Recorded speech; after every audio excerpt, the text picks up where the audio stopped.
A veces la vida cambia en un instante. Un día eres recordado por millones de personas como el hombre que hacía reír a toda una generación, el querido Benito Santos de Pasión de Gavilanes, y el siguiente, estás peleando por recordar una simple palabra. Giovanni Suárez jamás imaginó que aquel virus que parecía pasajero terminaría marcando un antes y un después en su existencia. Tita, aquí está Leandro, ya te lo paso. ¿Cómo? ¿Cómo, tita? Mi tita dice que no quiere hablar contigo, que mi mamá le cae muy gorda, pero prefiere 1000 veces hablar con ella.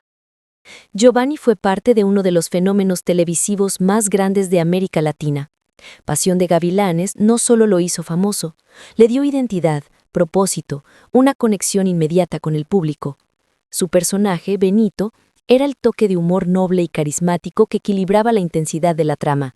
Los fanáticos lo querían, lo saludaban en la calle, lo reconocían en cualquier ciudad. Giovanni estaba viviendo el sueño de muchos actores: trabajar, crecer y mantenerse vigente en un medio competitivo. Pero nadie se prepara para el día en que la vida te obliga a detenerte. Hace 4 años, cuando contrajo COVID, pensó que iba a ser como cualquier otra enfermedad. Tal vez unos días de malestar, reposo, medicinas. Pero el virus no tuvo piedad. Lo golpeó fuerte, tan fuerte que lo llevó a cuidados intensivos. Durante un momento crítico, los médicos aseguraron que tenía apenas 10% de probabilidades de sobrevivir. Era un cuadro devastador: síndrome de pulmón de vidrio esmerilado, dificultades respiratorias, dependencia de oxígeno y un cuerpo que simplemente no respondía como antes. Giovanni estuvo cara a cara con la posibilidad más oscura, y aún así salió adelante. Pero lo que vino después fue todavía más retador. Desde la pandemia nada volvió a ser igual. Sus capacidades cognitivas sufrieron una afectación profunda. Se le olvidaban cosas simples, se trababa al hablar, perdía el hilo de una conversación, y lo más duro para un actor, ya no podía memorizar libretos como antes. Lo que antes era natural, ahora se convirtió en un desafío constante. Giovanni lo describe con una sinceridad que golpea. Es muy frustrante cuando quieres decir algo y la palabra simplemente no aparece. Es como si la mente se llenara de ruido, como si las conexiones que antes fluían con soltura ahora tuvieran que reconstruirse desde cero. Y aunque físicamente ha progresado, dejó el oxígeno semanas después del alta, volvió a caminar con normalidad, recuperó movilidad. La parte neurológica es un campo donde cada avance cuesta energía, paciencia y disciplina. Hoy vive su proceso desde Barranquilla, donde ha tenido que reinventarse laboralmente mientras continúa con terapias de estimulación cognitiva. No renuncia, no se rinde, porque para él, recordar no es solo un acto mental, es recuperar su oficio, su identidad, la posibilidad de volver a hacer lo que ama. Y aquí es donde su historia toma un giro profundamente humano, porque lo que parecía un final podría ser el inicio de una nueva versión de Giovanni Suárez. Cuando Giovanni habla de su vida antes del COVID-19, lo hace con una mezcla de nostalgia y claridad. Recuerda con cariño esos años en los que su talento lo llevó a convertirse en uno de los rostros más queridos de la televisión latinoamericana. Habla de Pasión de Gavilanes como un regalo, un proyecto que no solo lo hizo crecer como actor, sino que también lo conectó con el público de una forma que nunca imaginó. La gente veía en Benito a un personaje noble, divertido, espontáneo, y en Giovanni a un artista con una frescura natural, de esos que iluminan la pantalla sin mucho esfuerzo. Pero lo más valioso de esos recuerdos es que aunque en sus dificultades actuales, él los conserva. Están ahí, intactos como un faro que le recuerda quién es realmente. Pero lo que no todos ven es lo que ocurre cuando las cámaras se apagan y la vida te pone una prueba que jamás pediste. Giovanni sobrevivió una batalla que no todos cuentan. Su paso por cuidados intensivos, la sensación de asfixia, los días donde cada respiración era un logro y aquella estadística fría, ese 10% de probabilidad de vivir, quedaron grabados en su historia como un recordatorio de lo frágil que puede ser todo.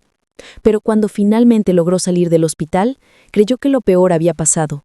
Y ahí comenzó la batalla silenciosa, esa que nadie ve, esa que no deja marcas en la piel, pero sí en la mente. Lo primero que notó fue que la memoria ya no respondía igual. Olvidaba nombres, fechas, frases que antes repetía sin esfuerzo.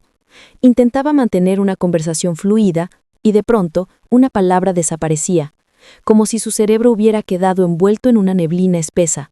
No se trataba solo de olvidar, era la frustración de sentir que algo dentro de él había cambiado para siempre. Para un actor, esto es devastador. La memoria es su herramienta principal, su motor. Aprender un libreto, memorizar escenas, sostener diálogos con ritmo y claridad, todo eso depende de un cerebro ágil. Y Giovanni, acostumbrado a eso, tuvo que enfrentarse a una realidad completamente opuesta. Antes podía memorizar libretos con facilidad, ahora me cuesta mucho, ha dicho con una honestidad que duele. A veces incluso frases simples requieren un esfuerzo enorme. La concentración también se convirtió en un desafío. Leer un guión, seguir un texto, recordar una indicación, tareas que antes hacía de manera casi automática, ahora requieren tiempo, pausas, paciencia y en ocasiones lágrimas, porque aunque él no lo diga abiertamente, es evidente que extraña profundamente su vida frente a cámaras. El pulmón está muy afectado, tengo un trombo muy grande, tengo que tomar anticoagulantes durante muchísimo tiempo, pero con Dios por delante vamos a salir de esta. Nada, quedo dependiente de esta máquina, oxígeno dependiente por mucho tiempo, pero yo sé que Dios y sus oraciones me van a sacar de acá. Pero lo más admirable de Giovanni es que en lugar de rendirse, eligió luchar. Eligió levantarse cada día y hacer algo para recuperar lo perdido. Comenzó terapias de estimulación cognitiva, ejercicios de memoria, rutinas diseñadas para reactivar esas conexiones neuronales afectadas por el virus. Porque sabe que, aunque el camino es lento, cada pequeño avance cuenta. Y mientras reconstruye su mente, también reconstruye su vida. Aprendió a respirar sin ayuda, recuperó movilidad, retomó actividades que parecían imposibles meses atrás. Lo que quizá muchos no saben es que detrás de este proceso hay un hombre que mantiene un brillo especial, la esperanza de volver a actuar, de volver a ser él. Y esa esperanza es quizá la fuerza más poderosa en toda su historia. La enfermedad que cambió la vida de Giovanni no solo atacó su cuerpo, también dejó huellas profundas en su mente. Aquella infección respiratoria que azotó al mundo entero, ese virus que paralizó países y llenó hospitales, fue el mismo que lo llevó al borde de la muerte y que hoy continúa influyendo en su día a día. Él suele referirse a ese episodio como la peor crisis de salud que he vivido, y no exagera. Fue un enemigo silencioso que entró en su vida sin permiso, la sacudió desde adentro y le arrebató capacidades que durante años fueron parte esencial de su identidad como actor. Lo curioso es que Giovanni no habla de esa etapa con rabia, la describe con madurez, con el tono sereno de alguien que ha visto de cerca la fragilidad humana. Cuenta que tras superar la infección, hubo un momento donde pensó que todo volvería a ser igual. Ya respiraba mejor, ya podía caminar sin asistencia, ya estaba en casa rodeado de personas que lo querían. Pero fue entonces cuando descubrió que lo más difícil recién comenzaba: las secuelas neurológicas. Porque mientras su cuerpo avanzaba, su mente parecía quedarse atrás. Empezó a notar que las cosas no encajaban como antes. Intentaba recordar una conversación reciente y se perdía en mitad de una frase. Trataba de seguir el hilo de un pensamiento y sin explicación se desvanecía. Era como si su cerebro hubiera perdido parte de su velocidad, de su precisión, de esa habilidad natural para procesar información que siempre lo caracterizó. Es muy duro cuando sabes lo que quieres decir, pero tu mente no coopera. Sin embargo, la historia de Giovanni no es de derrota, es de resistencia. En lugar de ocultar su situación, eligió hablarla, enfrentarla, entenderla. Se sometió a terapias especializadas para reactivar funciones cognitivas. Ejercitó la memoria todos los días. Siguió recomendaciones médicas con disciplina. Su vida se transformó en una especie de entrenamiento mental constante. Algunos días son mejores que otros, pero siempre avanza. Porque cada palabra recuperada, cada recuerdo que vuelve, cada frase que fluye sin trabas, es un triunfo.